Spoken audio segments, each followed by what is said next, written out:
The Great Hall of the Galactic Council was filled with noise as the news spread that the humans were leaving. Every species had gathered to hear the human representative speak. Captain Laura Hayes stood in the center of the hall, her calm voice echoing across the chamber as she announced that humanity would no longer be part of the council. She said that humans were tired of endless debates and empty promises. They wished to move beyond the known stars to find their own path.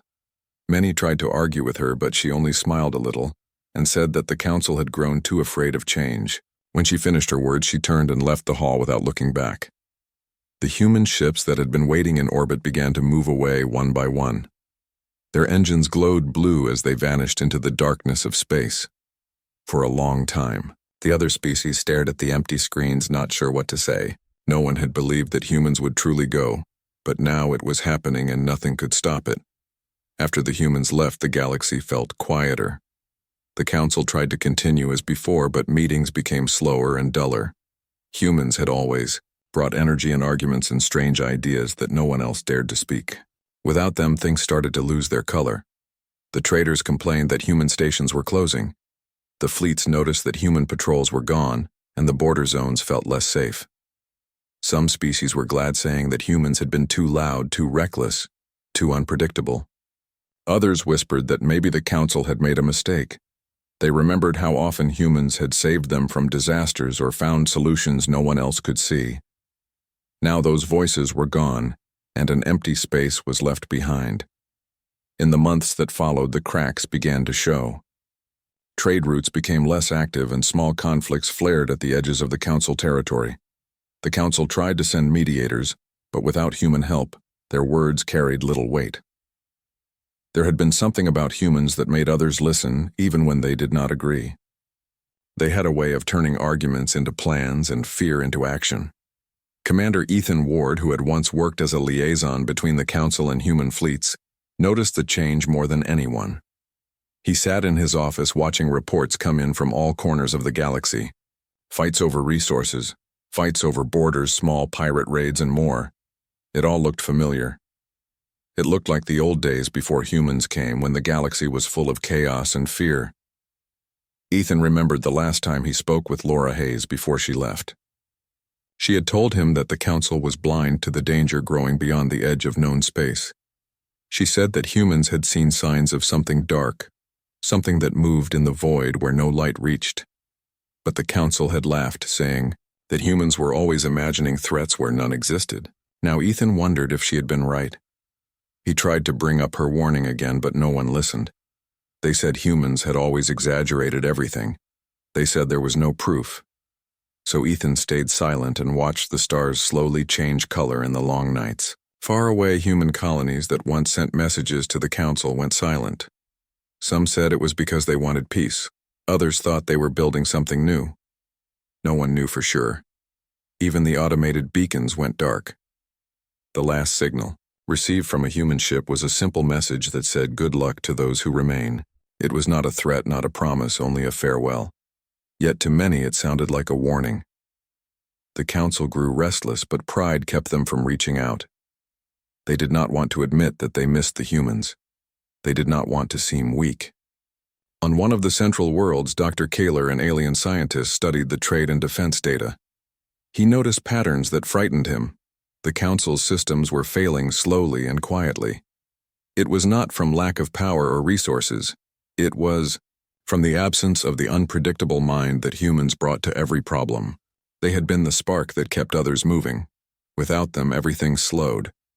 He wrote a report warning the council that if they did not adapt, they would collapse within a few years. The council thanked him for his concern and filed his report away. Kalar sighed and looked at the stars, thinking of the humans and wondering where they had gone. Meanwhile, in a quiet part of space, a small group of traders watched the path where human ships once traveled. They missed the business that had come with them. They also missed the feeling of safety. Humans might have been unpredictable, but when they were around, no one dared to attack. Pirates now prowled those same routes, and the traders learned to hide or flee. Rumors spread that some humans had remained behind, living in secret colonies far from the council's reach. Some said they were building something vast beyond the galactic rim. Others believed they had gone mad searching for things no one should find. Ethan listened to these stories, but he knew better than to believe them all. Still, something in his heart told him that humanity was not gone forever. They were too stubborn, too curious to disappear completely. As time passed, more systems left the council. Old alliances broke apart. What had once been a symbol of unity was now a fading memory. Ethan began to see the fear in the eyes of the other commanders. They tried to act confident, but he could feel the tension in every meeting. The galaxy was sliding toward something no one could stop. He thought again of Laura Hayes and her quiet words when she left. She had said that humanity's greatest gift was not their strength, but their will to keep moving even when no one followed. Maybe she had known this moment would come. Maybe humanity had left not in anger, but in preparation for what was coming next. One night, Ethan stood on the balcony of the command tower looking at the stars. He remembered the human fleets, their shining hulls, their loud voices, their laughter. The galaxy felt empty without them. He whispered to himself that maybe the council had lost more than allies. Maybe they had lost hope. Far away, beyond the rim of the galaxy, human ships moved through the darkness, their paths unknown. They did not send messages or signals. They simply traveled deeper and deeper into the void. No one knew what they were looking for. But one thing was certain. Wherever they were going, they were not afraid. And those who remained behind could already feel the first tremors of what would come next. Months had passed since the humans left, and the changes in the galaxy were no longer quiet whispers. They were loud and clear. The council worlds that had once thrived under shared progress began to drift apart, each species returning to its own. Way's meetings became tense with long pauses where no one wished to speak first. Captain Laura Hayes was gone, and her words still echoed in the minds of those who had heard her farewell. She had said that the council had grown too afraid to act, that they feared the very strength that had once kept them alive, and now her warning was becoming true. Commander Ethan Ward watched the news reports each morning, seeing more systems pull away from the council, some citing security concerns, others claiming independence. He saw the same story play again and again. A border world attacked by pirates, a trade ship lost in disputed space, a colony abandoned because no one came to help. The council promised to restore order, but their words carried. No power without human fleets to enforce peace. The balance was gone. In the station where Ethan worked, the air felt heavy. Officers moved slowly, tired from endless meetings and false hopes. They spoke of plans to rebuild alliances, but none of them believed it. In truth, most had grown used to waiting for humans to fix what others could not. Dr. Kalar sat in his lab reviewing data from the outer colonies. His pale hand shook as he realized how much of the network had fallen silent. He called Ethan and showed him the maps. Red marks filled the edges of the screen where systems had gone dark. They are disappearing one by one. Kalar said, it is like a shadow spreading across the stars. Ethan frowned and asked if he believed it was pirates or something worse. Kalar hesitated, then said that he did not know, but that the pattern was too organized to be random. It was as if someone was testing the borders, probing the defenses, finding weak points. The council dismissed Kalar's warnings, again saying he was spreading fear. But Ethan could not shake the feeling that he had heard this before. He remembered Laura Hayes speaking of threats beyond the rim, unseen and silent. Something moving in the void. The same idea that had made the council laugh years ago. He began to think that humanity might have known what was coming, and that their departure had been part of something larger. The thought both frightened and comforted him. He wanted to believe that the humans had a plan, but he also feared what kind of plan it might be, because when humans acted, they acted with purpose, and that purpose was rarely small. In the great hall of the council, the leaders argued for days over how to handle the growing unrest. One group wanted to expand the fleets, another wanted to close borders. Others simply wished to ignore the danger, hoping it would fade. The debates turned bitter. Insults replaced reason, and old grudges resurfaced. The hall that once rang with laughter and discussion now felt like a battlefield of words and fear. Ethan watched from the side, remembering the way humans would have handled it. They would have shouted, they would have fought, they would have found an answer through chaos. But at least something would have been done. Now there was only hesitation. Across the galaxy, small wars began to ignite. Trade guilds armed their escorts. Colonies fortified their cities. Even peaceful worlds began to train militias. For the first time in centuries, the fear spread. Faster than any ship could travel. Every system felt it. The quiet dread of a future that no one could control. Dr. Kalar tried to contact the few scientists who had once worked with humans, hoping they might have clues about their disappearance. Some replied saying they too had noticed strange signals from deep space, faint and pulsing as if something massive was moving beyond known stars. Others said the signals were nothing but static. Still, Kalar collected every fragment he could find, building a picture of something vast forming in the dark. One evening, Ethan sat alone in the observation deck watching the stars through the glass. The galaxy looked peaceful from afar, yet he knew it was crumbling. He thought about the humans and how they had always looked at the unknown with curiosity instead of fear. That was what made them different. Where others saw risk, they saw opportunity. Where others saw limits, they saw beginnings. Maybe that was why they had left, because the council had lost the courage to move forward.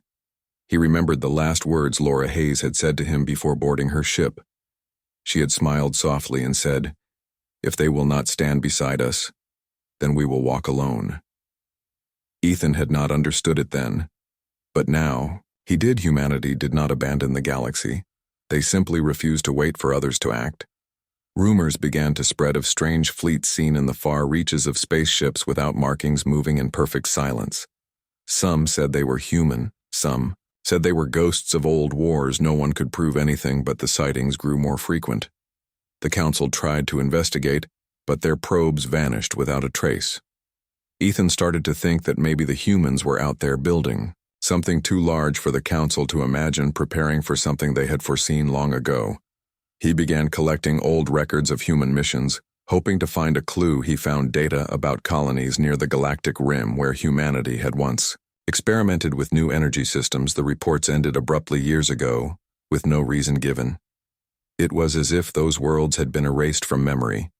Meanwhile, on one of the border planets, a convoy of alien ships was attacked by a massive unknown force. The attackers moved with precision, using weapons no one had ever seen. The survivors said the ships were black and silent, moving like shadows. They destroyed everything in minutes and then disappeared when the news reached the council. Panic broke out. The fleet commanders demanded action. The politicians argued over who should lead the defense. The people of the galaxy began to realize that they were unprepared. They missed the humans more than ever, and whispered that maybe the humans had left because they had known this was coming. Ethan tried to speak before the council, warning them that waiting longer would mean death. He told them that humans would have acted without hesitation, that they would have struck first. But his words fell on deaf ears. They called him reckless and said they could not risk another war. Dr. Keeler visited Ethan later that night. He looked pale and tired, his voice shaking as he said that he had found something the signals he had been studying matched. Human frequency codes hidden inside them was a message not in words but in rhythm, a repeating pattern that translated to a simple phrase, "We are watching." Ethan felt his heart race. It was not a threat, but a statement of fact. He realized that humans had not truly disappeared. They had been observing, waiting for the right moment. Keller asked what they should do, but Ethan only shook his head. He knew that nothing they could say or do would bring humanity back, unless the humans chose to return on their own. Days later, another attack struck deeper inside council space. This time on a major world, the defense fleet fought bravely, but the enemy overwhelmed them within hours. When the smoke cleared, the planet's surface was burning. The council gathered again, desperate and broken. They argued until dawn, but found no answer. Ethan watched them with quiet sadness, realizing that this was what Laura had meant. The council was doomed not because of the enemy outside, but because of the fear within. He walked out of the hall that night and looked at the stars again, whispering that maybe one day the humans would come back. But if they did, it would not be to save the council. It would be to finish what they had started. Humanity had departed, but their shadow still stretched across the galaxy, and those who had once mocked them now feared what their absence truly meant. The first real signs of doom began when the distant colony of Varan 3 went silent. It was a small world known for its trade in minerals, and for years it had been protected by a human-built defense grid. When the humans left, the council had taken over maintenance, but without their engineers, the system slowly failed. One morning, the colony's signal stopped. The council sent a scout fleet, but only fragments of ships were found drifting in orbit. The crews had vanished without a trace. The investigation team returned with nothing but fear and confusion. Reports of strange readings in the dark corners of space began to grow. Commander Ethan Ward read every one of them, his mind heavy with the thought that Laura Hayes had been right. All along, something was coming from the void beyond the rim, and the galaxy was not ready to face it. The council gathered again, this time in panic, the once grand chamber now filled with shouts and accusations. Some said the humans were behind the disappearances, others believed a new race had arrived to take advantage of the council's weakness. Dr. Kalar stood before them, showing data that suggested the attacks followed a pattern. He spoke of energy signatures that matched none of the known civilizations. He told them that if the trend continued, the invaders would reach core space within a year, but the council members argued, calling his data uncertain and his fear unnecessary. Ethan watched them and felt anger rise inside him. He had seen this before when humans warned them of dangers they could not understand. The council always waited until it was too late. He decided he would not wait again. Ethan gathered a small group of loyal officers, men and women who remembered what it was like to work with humans. They began to plan quietly, sharing information and searching for any sign of where humanity had gone. They knew that if anyone could face what was coming, it would be the humans.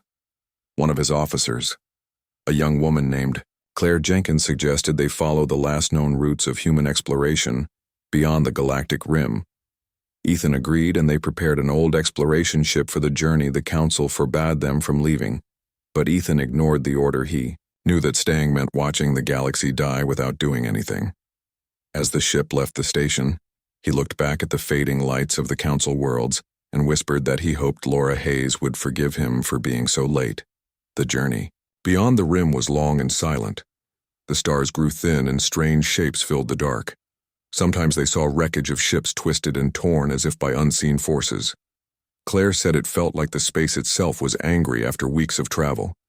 They found something, a massive structure floating in the void. It was not alien, and yet not like anything the council had built. Its lines were sharp, its surface black with faint blue lights running across it. Ethan realized at once that it was human. He felt a strange mix of relief and fear. They approached carefully and sent a signal. After a long moment, a voice replied. It was calm and familiar. It said, "Identify yourself. This is restricted space." Ethan smiled. It was a human voice they had found. Then a docking bay opened and the ship entered the structure inside. They were met by men and women in dark uniforms with the old Earth insignia. They looked stronger, harder, their eyes colder than before. Ethan introduced himself and explained what had happened in the council. The human officer listened without emotion, and then led them through long corridors filled with machines and screens, showing maps of the galaxy. Ethan saw fleets, hundreds of ships moving in formation. He realized that the humans had not vanished. They had been preparing for war. The officer took them to a chamber where an older woman waited. Ethan recognized her immediately, Laura Hayes. Though her hair was gray now, she looked exactly as he remembered her, calm and sure. She smiled and said, "You finally came." Ethan told her about the attacks and how the council was falling apart. She nodded, saying that it was expected. She explained that humanity had seen this coming years ago, that the darkness beyond the rim was real and that the council's pride had blinded them. Laura showed him a projection of the enemy, a swarm of ships feeding on energy, moving like living shadows. She said the humans had been tracking them and building weapons to stop them. She spoke with quiet sadness, saying that they had wanted to warn the council, but knew it would be useless. The council never listened, she said, and maybe they needed to understand what it meant to stand alone. Ethan felt shame and said that millions would die if they did not act.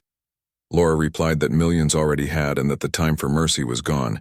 She said the humans would return when the moment was right, but not before. She told Ethan to go back and tell the council to prepare for the worst, but to expect no help until the humans decided the time had come. Ethan tried to argue, but her expression stopped him. She said the humans had learned that the galaxy only respected power, and that compassion had made them weak once they would not repeat that mistake. They had rebuilt their fleets, learned from every war and every betrayal. The world they had left behind no longer defined them. She said, "We will come back, but on our terms." She gave him a small device and said it would guide him home. It also carried a message for the council, a message they would not want to hear. Ethan left feeling a mix of awe and despair as his ship turned toward council space. He watched the massive human fleet in the distance, their ships, moving with silent precision like hunters waiting in the dark. He understood then that humanity had become something different, something the galaxy might fear as much as it once admired. When Ethan returned, he went before the council and told them everything he had seen. They did not believe him. They said his story was impossible, that no human fleet could exist beyond the rim. They said he was lying to spread panic. Ethan threw the device onto the table and activated it. A hologram appeared, showing Laura Hayes standing proud, her voice calm. She said, "We told you this day would come. We offered unity. You chose comfort. Now you will face what you feared." The message ended with coordinates of the next attack zone and the words, "We are watching." The council sat in silence. No one spoke for several minutes. Then the alarms began to sound. Reports of another invasion reached them. This time, larger, stronger, faster. Ethan looked out the window at the stars and whispered that humanity had not left them. They had simply given them time to understand. He knew that when the moment came, the humans would return not as saviors but as judges. And when they did, the galaxy would remember why the council had once trembled before human determination. When the message from Laura Hayes ended, the chamber fell into silence. No one spoke. The council members sat frozen, their faces pale and their voices gone. The image of the human admiral had shaken them more than any weapon could. She had not threatened them. She had simply spoken the truth, and that truth was worse than fear. Commander Ethan Ward watched them and knew that their pride had finally broken. They could no longer deny what was coming. Dr. Kalar stood beside him, clutching a tablet, his hands trembling. He whispered that the coordinates in the message pointed to the frontier world of Ilaris, a place near the rim, where the enemy had been sighted days before the council sent orders to mobilize their fleets. But their ships were scattered, their captains untrained in unity without human guidance. The fleets were like limbs without a body, each moving in different directions. They argued over command. And by the time they reached Ilaris, it was already too late.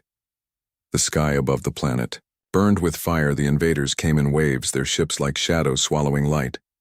The defenders fought bravely, but their weapons did little against the dark metal that seemed to absorb energy. Ethan watched the battle feed in silence, his heart heavy. He could hear the cries over the comms, the calls for backup that would never come. The invaders left nothing behind, only ash and drifting debris. The council tried to call for reinforcements, but the communication lines were jammed. Something was blocking their signals. Dr. Kalar analyzed the readings and realized that the enemy was using energy dampeners, a technology once proposed by humans years ago, but rejected by the council as too dangerous. He said softly that the enemy was using human ideas against them. Ethan turned to him and said, "Maybe it was time to start thinking like humans if they wanted to survive." He took command of a small defense group and began coordinating from the ground. He told the alien pilots to stop fighting in formation and start using irregular moves, something the humans had always done. He said the enemy expected order, so they must give them chaos. The change worked at first. Small victories sparked hope, but the joy did not last. The enemy adapted faster than expected, and soon the sky turned red again. Ethan realized that no amount of strategy could win without the strength that the humans had built far beyond the rim. He looked up at the stars and wondered if they were watching, as Laura had said. Meanwhile, far from the battle, Laura Hayes stood aboard her flagship named Horizon, her eyes fixed on the holographic display showing the spreading destruction. She had been watching every movement of the invaders for months, waiting for the right moment to strike her.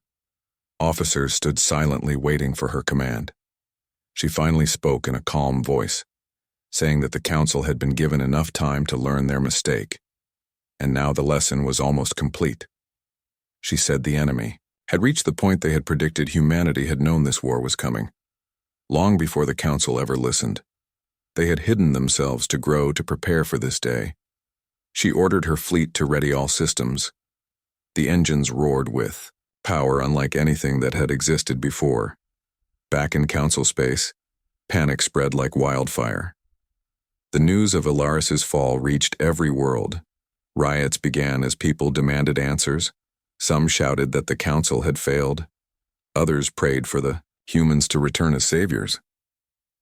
Ethan tried to calm the command center, but chaos ruled. He felt the weight of every life lost, pressing on his chest.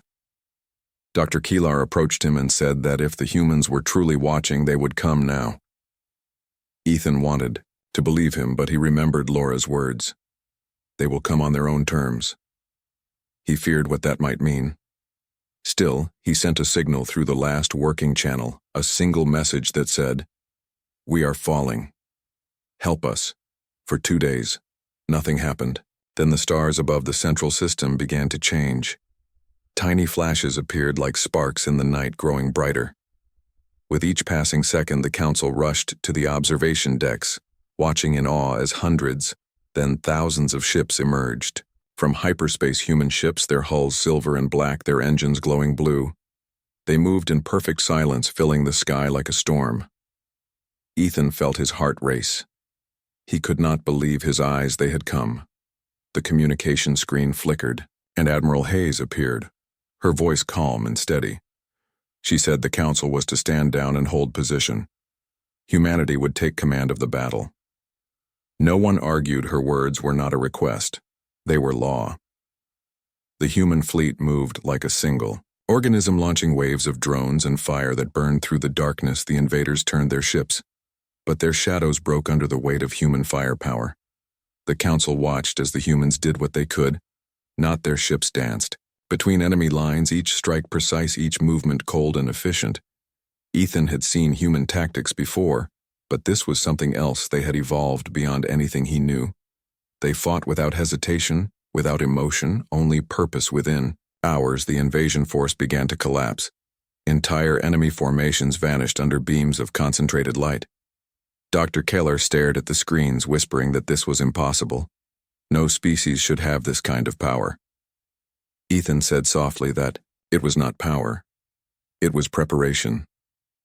When the battle ended, the stars went quiet again. The human fleet remained in formation, above the burning remains of Ilaris. Admiral Hayes spoke once more, saying, "The threat was not gone but contained." She said, "The council would rebuild under their own strength because humanity would not protect them again." Her voice carried no anger, only finality. She said, "We offered peace. You chose silence. Now you have learned what silence brings." And then the screen went dark. No one dared to speak. The humans began to move again, their ships vanishing one by one into hyperspace, leaving behind only wreckage and silence. Ethan stood on the balcony, watching the fading trails of blue light. He felt both relief and sorrow. The humans had returned, but they had changed. They no longer smiled, they no longer laughed. Their eyes held the weight of something greater. Dr. Keelar joined him, saying that the galaxy owed them everything. Ethan nodded but said that humanity did not do this for gratitude. They did it because they had to survive, and survival had become their only truth. He looked again at the stars and thought of Laura Hayes, wondering if she had ever truly left the council or if she had simply outgrown. Across the galaxy, stories of the battle spread. Some called it a miracle. Others called it judgment. Entire worlds built monuments to the humans, though none knew where they had gone again. A few claimed to have seen their ships on the edges of new space, moving toward unknown regions beyond the maps. Ethan returned to his post, knowing that this was not the end. Only a pause. The enemy might return, but so would humanity. And when they did, the galaxy would tremble again. Not from fear, but from the memory of what humans could become when left alone in the dark. The galaxy had changed since the humans departed again. Their ships had left the skies and the stars had gone silent for the first time in many ages. The council felt the weight of peace. But it was not the kind of peace they once desired.